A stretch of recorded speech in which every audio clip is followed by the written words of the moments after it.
তাকাইলেন, সর্দারের হাতের মধ্যে খোলা তরবারি, জিনের সর্দারের হাতের মধ্যে খোলা তরবারি। জিন ওনার দিকে দেখে আগুন বাইরে হচ্ছে চোখ দিয়ে। আল্লাহর মুরিদ চিন্তা করে, উনি আমার পরে এত রাগান্বিত কেন? উনি জিগাইলেন, আপনারা কারা? বলে, এ মাওলানা সাহেব, আমরা কারা তোমরা চেনো নাই? আমরা হলাম জিন, আর আমাদের জিনের সর্দার যিনি তোমার সামনে এরা সিংহাসনে বসে আছেন, উনি হলো আমাদের জিনের সর্দার। আমাকে আনছেন কেন? ভাই, তুমি এই জিনের বাদশাহ তার সন্তানকে তুমি হত্যা করেছ, তোমার কঠিন বিচার হবে, এই জন্য বাদশার হুকুমে আমরা তোমাকে তুলে আনছি বিচারের জন্য। জোরে জোরে বলো আল্লাহু আকবার। আল্লাহর মুরিদ বলে, বাবা, আমি কাউকে হত্যা করি নাই, কোন মানুষ হত্যা করে। হঠাৎ করে তাকায় দেখি একটা জিন, উনি মাথা ফাটা অবস্থায় শুয়ে আছে। আল্লাহর ওলি জিগায়, এই লোকটাকে বলে, তুমি কেন জিগাইতেছো? এই তো তুমি থেকেই মাথা ফাটিয়ে মেরে ফেলেছো, তুমি থেকেই তোমার হাতের লাঠি দিয়া তুমি তাকায় দেখো, তোমার লাঠির মধ্যে এখনো রক্ত মেখে আছে। ওই লাঠি দিয়া তুমি রাজার সন্তানকে হত্যা করেছো, জিনের সর্দারকে হত্যা করেছো, তোমার মৃত্যুদণ্ড নিশ্চিত, তোমার মৃত্যুদণ্ড হয়ে যাবে। আল্লাহর মুরিদ বলে, আপনারা ভুল বলতেছেন, আমি কোন জিন মারি নাই, আমি কোন মানুষ হত্যা করি নাই, আমি বনের ভিতরে একটা সাপ মেরেছি, একটা সাপকে আমি বাড়ি মেরেছি। বলে, যে সাপটাকে তুমি মেরেছো সেই সাপটাই ছিল জিনের বাচ্চা, তুমি তাকে হত্যা করেছো, তোমার বিচার হবে। জোরে জোরে চিল্লায় বলো মারহাবা। আর একটু জোরে বলো আল্লাহু আকবার। আল্লাহর মুরিদ একটু গাবড়িয়ে গেলেন, ভয়ের মধ্যে খোলা তরবারি দিয়ে যখন আসতেছিলেন, মনে মনে দোয়া পড়তে লাগলেন। কারণ গাউসে পাক আব্দুল কাদের জিলানী বলেছে, বাবা, যখন কোনো বিপদে পড়বা সাহায্য চাইবা কার? আর একটু জোরে বলেন, আল্লাহর কাছে ফরিয়াদ করবা। উনি গাউসে পাককে স্মরণ করে, মনে মনে স্মরণ করে, আর আল্লাহর কাছে সাহায্য চাই। আল্লাহ তুমি গফুরুর রহিম, আল্লাহ তুমি দয়া করো আমার আল্লাহ, তুমি প্রভু, তুমি দয়ালু, তুমি মেহেরবান, তুমি ছাড়া আজকে বাঁচানোর কেউ আমার নাই। আল্লাহ তুমি আমাদেরকে দয়া করে দাও, দয়া করে আমাদের বাঁচাও। চোখের পানি ছেড়ে কাঁদতেছিলেন, আর বলতেছে, গাউসে পাক আব্দুল কাদের জিলানী, আমি আপনার অদম, আমি অদম মুরিদ, আমার আদব নাই, বুদ্ধি নাই, আমি চিনতে পারি না জিনের বাদশাকে আমি হত্যা করেছি, আমি বড্ড ভুল করেছি। গাউসে পাক আব্দুল কাদের জিলানী, আজকে বিপদের দিনে আপনাকে আমি স্মরণ করলাম, আমার ভিতরে কোনো আদব নাই, কোনো বুদ্ধি নাই, কোনো মহব্বত নাই। এ গাউসে পাক, আমি নগণ্য গোলাম, আমি মাওলারে ডাকলে আমার মাওলা হয়তো শুনবে না। আপনার ওসিলা করে গাউসে পাকের খাতিরে আল্লাহ তুমি আমার দয়া করো, এই জিন জাতি থেকে উদ্ধার করো। গাউসে পাকের নামটা শোনার সঙ্গে সঙ্গে জিনের সর্দারের হাত থেকে তরবারিটা পড়ে গেছে, থরথর করে কেঁপে, সঙ্গে সঙ্গে তরবারিটা জমিনের মধ্যে পড়ে গেছে। জোরে বলো মারহাবা। গাউসে পাকের নাম শোনার সঙ্গে সঙ্গে তরবারি হাত থেকে পড়ে গেছে।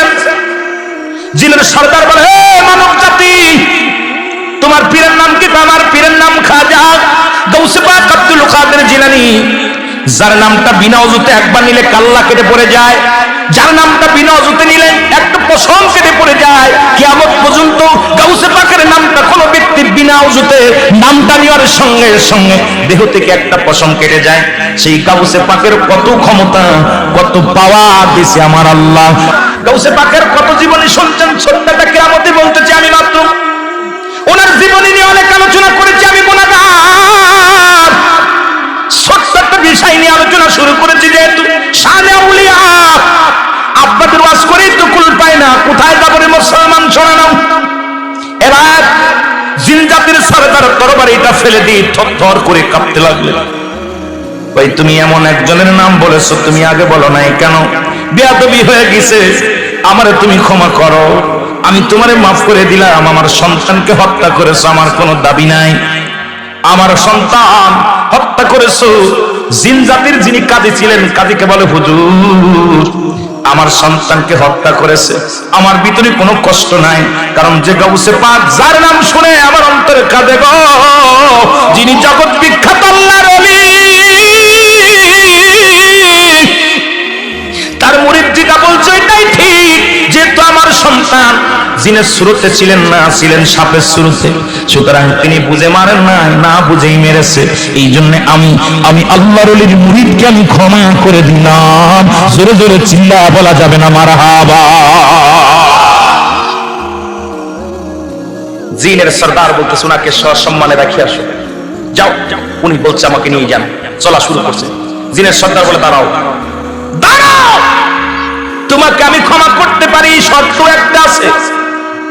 গাউসে পাকের নাম শুনে আমি তোমাকে মাফ করে দিছি, শর্ত একটা আছে, আমার সন্তানকে তুমি গোসল করাইবা, আমার সন্তানকে তুমি কাফন করাইবা, আমার সন্তানকে তুমি দাফন করাইবা, আমার সন্তানের তুমি জানাজা পড়াইবা।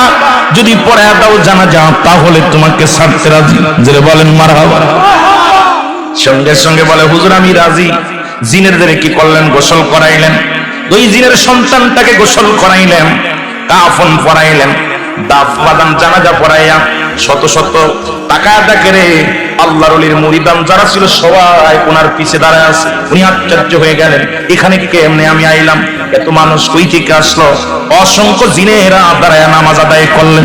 জানাজার নামাজ শেষ হলো, আল্লাহর ওলির মুরিদ সঙ্গে সঙ্গে দুটি হস্ত তুলিয়া দোয়া করলেন আল্লাহর দরবারে, আল্লাহ এই জিনের সর্দারের সন্তান দুনিয়া থেকে বিদায় হয়ে গেছে, আল্লাহ তাকে তুমি ক্ষমা করে দাও। ইয়াউমাল কিয়ামতের ময়দানে বিচার হবে জিন এবং ইনসান, এই মানব এবং জিন জাতির বিচার হবে। আল্লাহ তোমার দরবারে গাউসে পাকের ওসিলা করে দুটি হাত উঠায় দিলাম, তুমি তাকে মাফ করে দাও। এবং জিন জাতির সন্তানের জন্য দোয়া করলেন। এবার জিনের সর্দার বললেন, ও আমার সৈন্যরা তাড়াতাড়ি যাও, হুজুরকে গাউসে পাকের কদমে সম্মানের সঙ্গে পৌঁছায়া দাও। মুরিদকে উড়াইয়া নিয়ে আবার গাউসে পাকের সামনে হাজির করে দিলেন। সবাই আশ্চর্য হয়ে গেলেন। গাউসে পাকের সামনে যখন হাজির করা হলো, এ মুসলমান, অন্য মুরিদানরা বলে হুজুর উনি তো গায়েব হয়ে গেছিল, কই থেকে আসলো? গাউসে পাক বলে, বাবা পৃথিবীর যে প্রান্তে থাকুক না কেন, আমার মুরিদ সন্তান যখনই আমাকে স্মরণ করে, আমি গাউসে পাক স্মরণ করতে দেরি, মুরিদের পাশে দাঁড়াইতে দেরি হয় না। জোরে জোরে চিল্লায় বলা যাবে না মারহাবা। এ মুসলমান খাজা শুনে নাও, এই তো ছোট্ট একটা আল্লাহর ওলি বললেন, খাজা মাইনুদ্দিন চিশতির কথা কে বা না জানে? জোরে বলেন জানেন কি জানেন না? একটা জীবনে নিয়ে আলোচনা করলে আপনাদের সময় লস হয়ে যাবে। কিছু কিছু কথা বলবো, গুরুত্বপূর্ণ কথা বলবো। খাজা মাইনুদ্দিন চিশতির উস্তাদ হলো খাজা ওসমান হারুনি। জোরে বলেন মারহাবা। ওনার পীরের নাম কি? খাজা ওসমান হারুনি, জগৎ বিখ্যাত একজন আল্লাহর ওলি। এ মুসলমান শুনে নাও, দিলের কান্দা লাগে শুনে নাও। আর খাজা মাইনুদ্দিনের উস্তাদ হলো মুসলমান, শুনে নাও, জগৎ বিখ্যাত একজন আল্লাহর মাহবুব বান্দা ছিলেন। ও মুসলমান, ও আমার ভাইরা, আমার বন্ধুরা আমার, একবার পিতৃরাজ খাজা মাইনুদ্দিন ইবাদতের মধ্যে আছে, ইবাদত বন্দেগীর মধ্যে, সিজদার মধ্যে পড়ে আমার আল্লাহরে ডাকে, আল্লাহ আমি খাজা মাইনুদ্দিন চিশতি তোমার দরবারে প্রার্থনা করি, আল্লাহ তুমি আমারে দয়া করো, আমার মুরিদ সন্তানদের দয়া করো। খাজা মাইনুদ্দিন দোয়া করলেন, পিতৃরাজ বিশাল একটা পাথর সালাম দিলেন। পাথরটা কয়েক টন ওজন, পাথর আকাশ দৌড়ে যায়। পাথরের দায়িত্ব হলো, পাথর তো নিশ্চয় আপনাদের সিলেট অঞ্চলে অনেক পাথর আছে, কয়েক টন আলা পাথর যদি কেউ যান বাজান, কোথায় যান? ইন্ডিয়া যান, সেরেন্দ্র শরীফে যান, খাজা মাইনুদ্দিন চিশতির দরবারে যান, ওই পাথরখানা দেখে আসবেন। এ মুসলমান, একজন হলো আল্লাহর ওলি, যিনি মাকাম ইব্রাহিম আলাইহিস সালামের পায়ের ছোঁয়ায় পাথর ধন্য হয়েছিল। কাবা শরীফের পাশে, কাবা শরীফের গেটে মাকাম ইব্রাহিম যে পাথরের উপরে দাঁড়ায় দাঁড়ায় কাজ করেছিলেন, যে পাথরের উপরে ইব্রাহিম আলাইহিস সালামের পদ মুবারক লেগেছেন, এই পাথরখানা ঝুলন্ত অবস্থায় আছে। আর একটা পাথর আল্লাহর ওলি খাজা মাইনুদ্দিন চিশতি রাহমাতুল্লাহ আলাইহি, ওনার ওই দরবারে ঝুলন্ত অবস্থায় আছে কয়েক টন ওজন পাথর। এই পাথর সালাম দিলেন পিতৃরাজ সালাম দিলেন, মেরে ফেলা দেওয়ার জন্য জাদু করলেন। আল্লাহর ওলি সিজদার মধ্যে আছে, পাথরখানা আসছে, পাথরখানা মাথার উপর দিয়ে শুধু ঘুরছে আর ঘুরছে। খাজা মাইনুদ্দিন চিশতি ইবাদতের মধ্যে আছে, পাথরখানা মাথার উপরে দিয়ে ভন ভন ভন ভন করে আওয়াজ হয়। খাজা মাইনুদ্দিন তাকায় দেখে বিশাল বড় একটা পাথর, যে পাথরখানা আপনাদের তাবুর চাইতেও বড়, কয়েক টন ওজন। বাবারা শোনো, যারা গিয়েছেন দেখেছেন, আমি আপনাদের বাস্তব কথা বলে যাই, আল্লাহর ওলিদের পাওয়ার কেমন। খাজা মাইনুদ্দিন উপরের দিকে তাকায় বলেন, পাথর দাঁড়াও। সঙ্গে সঙ্গে দাঁড়ায় গেছে পাথর, জোরে বলেন মারহাবা। পাথরটা দাঁড়ায় গেছে, পাথর আর নড়াচড়া করে না। খাজা মাইনুদ্দিন হাত দিলেন পাথরের দিকে, এইভাবে হাত দিলেন। খাজা মাইনুদ্দিনের হাতটা আমার আল্লাহ বলে, পাথরে আমি তোকে হুকুম করি যে তুই হাত তুলে আমার আল্লাহ দরবারে ফরিয়াদ করে। খাজা মাইনুদ্দিন চিশতি ওই পাথরের মধ্যে যখন হাত লাগাবে ব্যথা পাবে, হাত কেমন নরম হয়ে যাও, তুলোর মতো নরম হয়ে যাওয়ার সঙ্গে সঙ্গে পাথরখানা তুলার মতো নরম হয়ে গেছে। খাজা মাইনুদ্দিনের 5টা আঙ্গুলের ছাপ ওই পাথরের মধ্যে এখনো পর্যন্ত আছে। আসতে দেবেন না, জোরে দেবেন। ওলি আল্লাহর দেশে বাস করেন, অসংখ্য ওলি আল্লাহর দেশে কোনো নবী আসেন নাই, অসংখ্য ওলি আছে।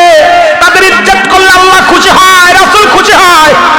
ও মুসলমান শুনে নাও, মাইনুদ্দিনের ঘোড়া দিল মোমের মতো নরম হইয়া, আঙ্গুলের 5টা ছাপ লেগে গেল। আমি একটু দেখি ঘোড়ার পায়ের ছাপ লাগে না, ঘোড়া হাঁটু মুবারক লাগাইছে, কারণ যে পাথরের মধ্যে খাজা মাইনুদ্দিন হাত লাগাইছে। ওলি আল্লাহ গান যে পাতিলের মধ্যে চা খাই, এটা সাধারণ কাপ থাকে না, কাপ মুবারক, পানির পেয়ালা, পানি পান করে, পানির পেয়ালা মুবারক, খাট মুবারক, চেয়ার মুবারক, জায়নামাজ মুবারক, যত যা ব্যবহার করে আল্লাহর ওলিরা এটা পবিত্র হয়ে যায়। মুসলমান, এখন মুসলমান শুনে নাও, শুনে নাও, খাজা মাইনুদ্দিন চিশতি রাহমাতুল্লাহ আলাইহি, আবার খাজা বললে অনেকে কষ্ট পায়, খাজা বললে অনেকেই খাজা মাইনুদ্দিন বোঝায়, আবার অনেকের পীরের নামে খাজা বললে কষ্ট পায়। খাজা হলো ফার্সি ভাষা, খাজা শব্দের অর্থ সম্মান, বাবা শব্দের অর্থ ভান্ডার বা দয়া।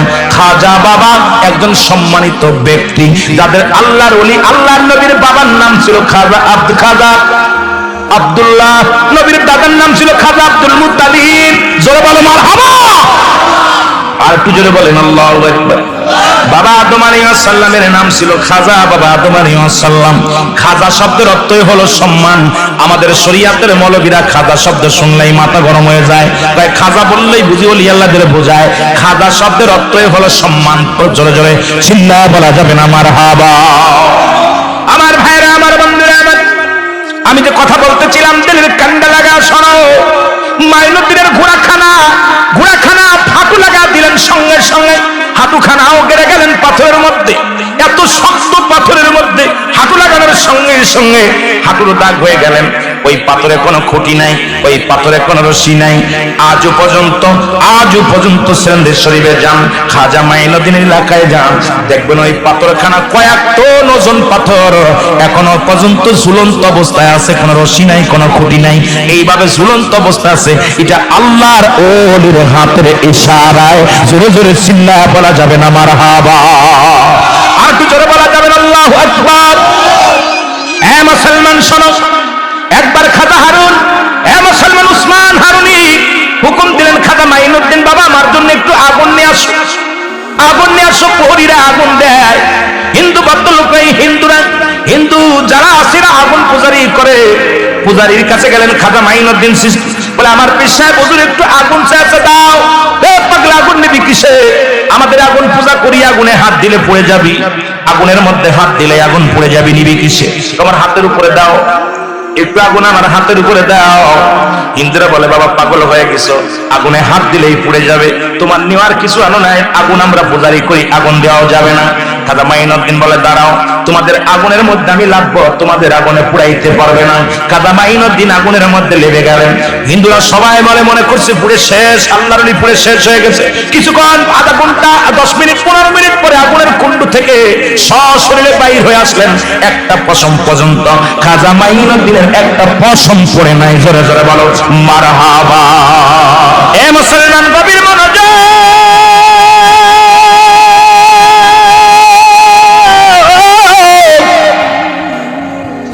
এরে বাবা অল্প একটু টাচ দিয়ে আমি মেন আলোচনায় যাব গো।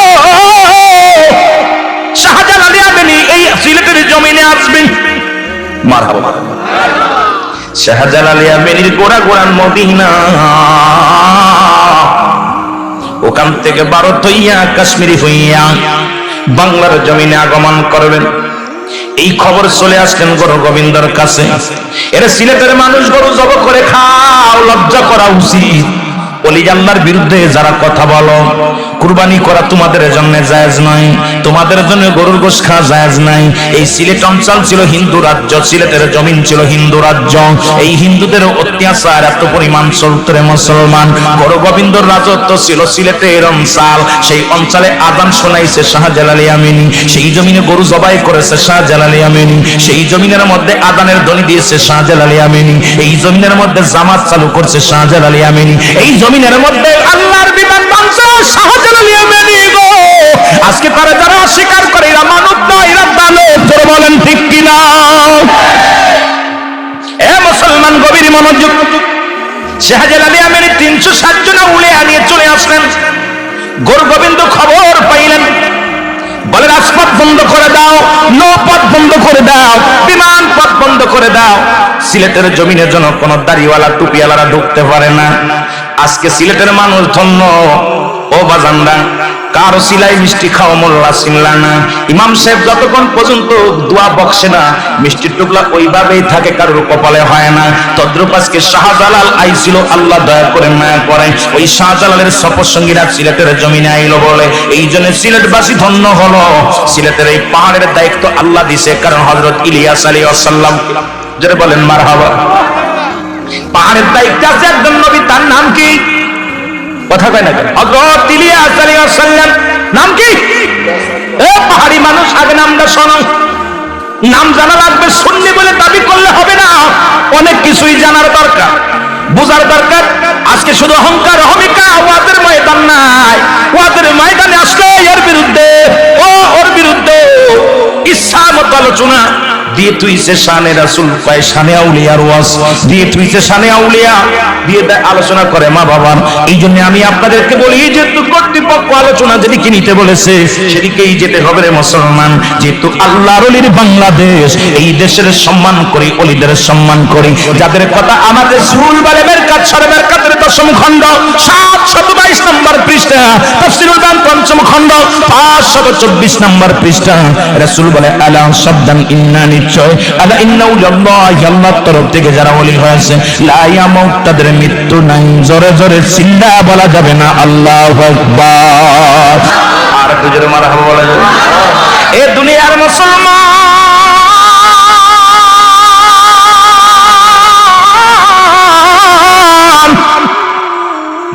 গুরু গোবিন্দ ঘোষণা করলেন, কোন দাড়িওয়ালা কোন টুপিওয়ালা যেন সিলেটের জমিনে ঢুকতে পারে না।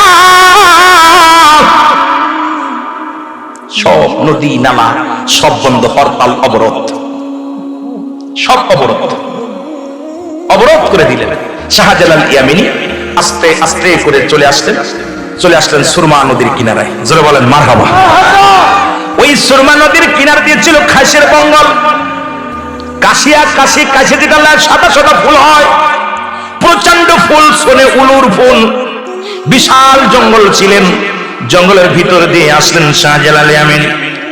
সাথীরা কয়, ও আল্লাহর ওলি, আর হাঁটতে পারি না, চলতে পারি না, আর কত দূর? সাথীদের জবাব দেয়, ও সাথীরারে ধৈর্য ধর, এই বুঝাইয়া গেছি আমার গন্তব্যস্থানে।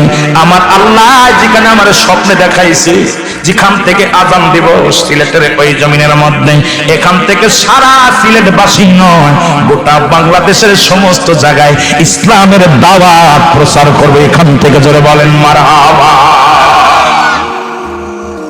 2 দিন সাথীরা খায় না, 2 দিন সাথীরা খায় না, ক্ষুধার্ত অবস্থায়। শাহজালাল শাহপরান বাইকনের সাথে, বাইকনা কয়, মামা খিদার যন্ত্রণা পড়ছ, আমি ছোট মানুষ, ক্ষুধা লাগছে। বাইকনে ধৈর্য ধর, খাবার ব্যবস্থা হবে।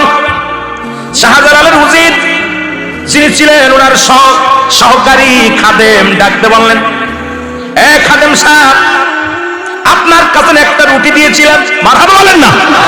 কয়খানা রুটি? 1খানা রুটি দিয়েছিলাম। বলে, জি হুজুর, এই রুটিখানা দিয়েছিলেন যখন আমি কাশ্মীরের মধ্যে ছিলাম, ওই ভারতে যখন আসতেছিলাম, তখন এই রুটিখানা 3খানা রুটি ছিলেন, 2 খেয়েন, আপনি 1 কান খেয়েছেন, আমি 1 কান খেয়েছি, আর 3টা রুটির 1টা রুটি অবশিষ্ট আছে, সেটা আমার এই চামড়ার ব্যাগের মধ্যে আছে। ধরে বলেন মারহাবা। কিসের ব্যাগের? চামড়ার ব্যাগের মধ্যে। মুরব্বীরা শোনো, কোন জমিনে পাস করো, ইতিহাস পড়ো, আল্লাহর ওলিদের জীবনী পড়ো, কাজে লাগবে। মারহাবা বলো না? এবং খাজুরের হালুয়া, জবের হালুয়া, এই সামান্য একটু ছিল, রেখে দিছি, বা মিষ্টি জাতীয় খাবার। হুজুর বললেন তোমরা উলুগুলো কাটো, উলুবন কাটো, যেমন আজকে আপনারা খড় বিছিয়ে বসেছেন। আল্লাহর ওলি বললেন তোমরা একটু করে উলু কেটে বসো, সবাই তোমরা বসে ওযু করো, এই সুরমা নদী থেকে পানি নাও, পানি নিয়ে ওযু করো, ওযু করে 2 রাকাত করে নামাজ সবাই আদায় করো। আজকে আমি তোমাদেরকে খানা খাওয়াইবো। সবাই আশ্চর্য হয়ে গেলেন, হুজুর চুলাও তো নাই, সাথে চুলা নাই, খাবার তো কোনো ব্যবস্থা নাই, চাউল নাই, ডাউল নাই, জব নাই, গম নাই, হুজুর খাবে কি করে? মারাবো বলেন। আল্লাহর ওলি বললেন বাবা তোমরা ধৈর্য ধরো, তোমাদেরকে খাওয়াইবো। সবাই নামাজ পড়ে নিলেন, 2 রাকাত করে নামাজ পড়ে নিলেন। মারহাবা বলো। আল্লাহর ওলিরা নামাজের গুরুত্ব দিছে।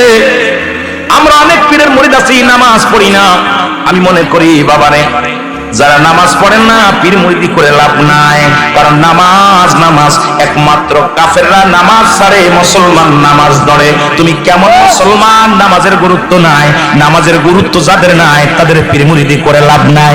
দুনিয়ার কোনো ইবাদত নাই। ও মুসলমান, সালাত সালাত, নামাজ যাদের নাই, তার আবার কিসের বন্দেগী আর কিসের জিন্দেগি? নামাজটা সহি শুদ্ধভাবে আদায় করতে চাই কি চাই না? আমার বাজারেরা আল্লাহর ওলি কি করলেন? সবাই বসে গেলেন। 360 জন উলে একত্রিত হয়ে বসে গেলেন। 59 জন বসলেন। সুবহানাল্লাহ বলেন না? সুবহানাল্লাহ। শাহজালাল ইয়ামানি বললেন বাবা তোমরা সবাই বসো, কোনো চিন্তার কারণ নাই, পর্যাপ্ত পরিমাণ খানা আছে, তোমাদের খানা খাওয়ানো হবে। মারাবো বলেন। ওনার সহকারী খাদেম, 1 নাম্বার খাদেম যিনি, ওনাকে ডাক দিয়ে বললেন তোমাকে অনুরোধ করি সবাইকে 1টা করে রুটি দিবা। কয়টা করে? 1টা করে রুটি দিবা। সবাই ক্ষুধার্ত অবস্থায় আছে। আর শাহাদাত আঙ্গুল মুবারকে যেটুকু জড়ায়, এই আঙ্গুল দিয়ে 1টা করে টান দিয়ে একটু করে হালুয়া দিবা, মিষ্টি হালুয়া। ওই রুটির মধ্যে লাগায় দিবা। 2টা আঙ্গুল লাগাবা না, 1টা আঙ্গুল লাগাবা মাত্র। শাহাদাত আঙ্গুল মুবারক বিসমিল্লাহ বলবা। আর ওই পাতিল থেকে একটু করে হালুয়া লাগায়া 1টা করে রুটি সবাইকে দান করে দিবা। সবাই প্রাণ ভরে খাবে।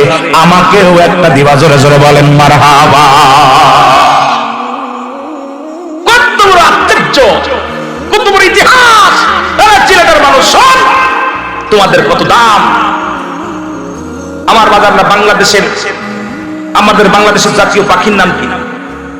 কথা পায় না? দোয়েল পাখি। ও তো দাম জানে না, ওই জন্য জেনে শুনে ময়লার পর পড়ে। কথা গান ঠিক কিনা? ও যদি জানতো যে আমি বাংলাদেশের জাতীয় পাখি, ওর পা ধোয়াই খাই দেয়া লাগতো, সিয়ার দেয়া লাগতো। বয় দোস্ত, তুই জাতীয় পাখি। তা সিলেটবাসীর কত দাম, সিলেটবাসীদের কত মর্যাদা, সিলেট বিভাগের মানুষের কত মূল্য যদি জানতো আপনাদের কত দাম, কত ইজ্জত, তাহলে নোংরা পথে কেউ পা বাড়াইতেন না। জোরে বলেন ঠিক কিনা? আর জোরে বলেন ঠিক কিনা? কত দাম যে আপনাদের আছে।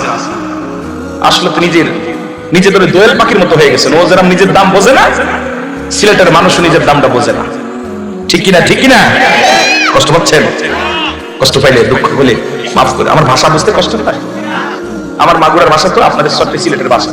এই ভাষার লগে আমার ভাষা মিলইত। আপনারা যখন কথা বলেন আঞ্চলিক ভাষায়, আমি খালি শুনি কান দিয়া। কিতা কয়? যেটা বুঝি কই ইয়েস, না বুঝলি কই নো, যদি ভালো বুঝি কই ভেরি গুড। যেহেতু আমি বুঝি না, এখন কিতা কইতাম। ওই মাঝে মাঝে হুজুর কই আছেন? আমি হ্যাঁ আছি। কই আছেন? তুই বুঝি না কথা ভাই, কি কেমনে কেমনে জানো কই আসতে কিতা কইতেছে, তো উনুকা বা কিতা কইতেছে, মানে কিতার মধ্যে কিতা কয় এটাই বুঝি না। কথা বুঝেননি? আল্লাহ আল্লাহ আল্লাহু আকবার বলেন। শাহজালাল ইয়ামানি হুকুম দিলেন, উনি 1টা রুটি দিয়া বন্ধ করে দিলেন। 1টা রুটি প্রথম দিলেন, দিয়া হালুয়া দিয়া নীরব আছে। আল্লাহর ওলি বলে কি হলো দাও?